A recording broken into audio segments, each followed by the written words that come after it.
Coach mentioned yesterday that none of you guys were happy with what you put on film. He thought you guys responded well in the walkthrough on Sunday. How did today go, and what did you take from that game? Oh, it's been a whole turnaround from last week. We didn't go in there playing how we wanted to play at all. We didn't get fast. We wasn't physical. We did everything wrong that could possibly go wrong and still come out with a victory. So that was just detrimental to like our mental. Being the top team, that we think we are, and then playing like that. But then Sunday we came in, everybody had a purpose. We were moving around fast, we were moving around physical. You could tell once we walked into the lift, everything was different. I know you don't want to have to learn a lesson like that, but do you think the lesson was learned and you take it from it? I think it was definitely like a lesson learned. You can't look down on any opponent you go up against. Everybody has a hit out on us. They want to get us. Everybody wants. They got something they want to prove against us. They did that. We can't let that happen again. We got to go out there and play how we play. We're a top team, and we can't let that ever happen again. Shouldn't have that kind of problem getting up against for Clemson. How exciting is this challenge for you to get back to Death Valley? Oh, it's good. I mean, I heard about the environment. I heard it's a hostile environment. It's loud. They get physical. I'm excited for it. This is what I come here for. The noise at practice a little louder than usual. Is that difficult to communicate with? I guess how did that impact practice at all? I think we actually responded to it very well, just tuning it out. Everybody still, we have a lot of hand signals and stuff like that. We do our hand signals, we're looking at each other in the eyes, making the calls. Everyone's getting it. We're getting down fast. We're not letting what happened Saturday, the tempo of that, come and mess with us this week. We're responding to everything perfectly. So that is kind of the intent of that, though, right? To have it that way. Yeah. You guys are having to kind of figure that out. Yeah, it's like getting prepared for Saturday because it's going to be a loud game.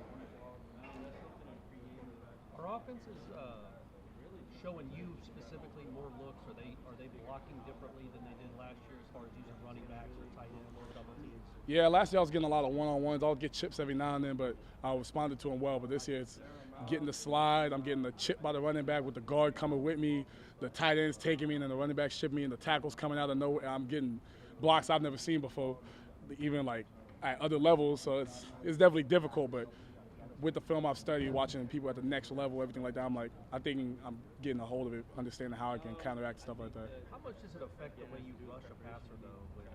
James Daniels is one of the quarterbacks, and then that kid last week ran around like a slot receiver. He was really quick. How does that change the way you rush a quarterback? We have to change our rushes a little bit. You can't go too high because then they're just going to take a gap. You can't go too low because then they're going to bounce outside you because they're quick enough to do that. And we have the speed to contain them to the edge, but only to a certain point. If they get to a certain point, they're gone. So you just have to change your rush, constrict the pocket, just make sure there's no ways they can get out of it. And the kid this week can move a little bit too, right? Yeah.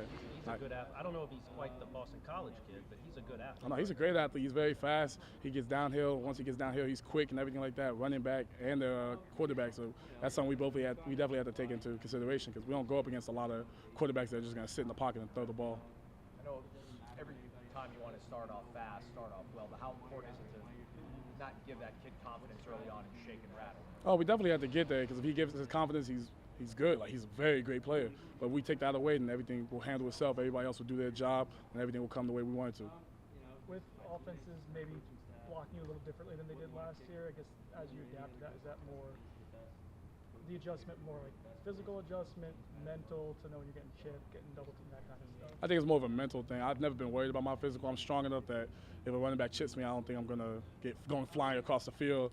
But it's just a mental thing because if a guard and a tackle come on me, that's a whole different conversation because it's like 700-something pounds versus a 100-something pound running back. So it's just a mental thing, figuring out, all right, if he chips me, I have to do this instead, or I have to go attack him. So he's like, in his head, he's like, oh, he's going to come attack me, so he lays off a little bit. So it's kind of a mental thing. How do I handle it? Coaches I know have talked about how you've been maybe more impactful than your numbers show through the first few games. Is it hard to not worry about that a little, maybe not having the production of last year? Is that an easy thing to kind of put aside for you? It was hard definitely at the beginning of the season, especially social media. You're looking at it, everybody's like, oh, he had no sacks, he had no impact on the game, he didn't do anything. But then me and Coach Norvell sat down last week, and he was like, you're doing great, like, just keep doing what you're doing. He really helped my confidence because it took a big plummet for a minute, just playing, like, not having the production I wanted. But talking to him, it changed my whole life. Like, it was like that conversation really changed my perspective. So now it's like, if I don't have sacks, people are going to say, oh, he got locked up. Look what happened. Like, everybody else was getting one-on-ones. If you give everybody else on our team a one-on-one, you pick your poison. Like, that's bad news. You guys have been, I feel like, really good stopping running backs. you've had some quarterbacks that have busted loose, but why have you all been so good at stopping like traditional running backs running the ball? Oh, because we're a strong front as D-line. We just handle everything. We stay in our gaps. We know our linebackers are going to come handle theirs, so we just have to do ours. We'll constrict every gap. We're strong enough to press them back. If there's a little bit of space, everyone will close it down. I'll close it down. The guard will bring it down, everything like that. So it just depends. Like, people just handle what they got to do, their job. And then Shipley obviously is a very good player. The kid behind him is a good player. What kind of challenge is this going up against? It's just that his ability to bounce outside the pocket. We'll be able to handle, putting people in gaps and constricting the pocket, everything like that. But it's his ability to bounce and how quick he is, how fast he is, how he reads the game so well. He gets down the hill so well. He's an amazing player. So we just have to be prepared for whatever he does and respond to it. And rally to the ball too, because he can break some tackles. Most definitely. Once one person gets him up, holding them, everybody has to get in there and finish him down. I know you said you're really excited about going up there. Can you sense that your teammates have that same sort of excitement for this challenge? Oh, yeah. I ain't going to lie. Like, we walked on Sunday, we met, everything like that. We got rid of the Boston College film, moved on from that.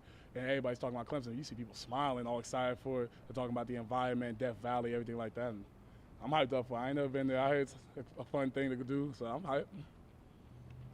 Thanks, Thank you, man. No problem. Y'all have a good one.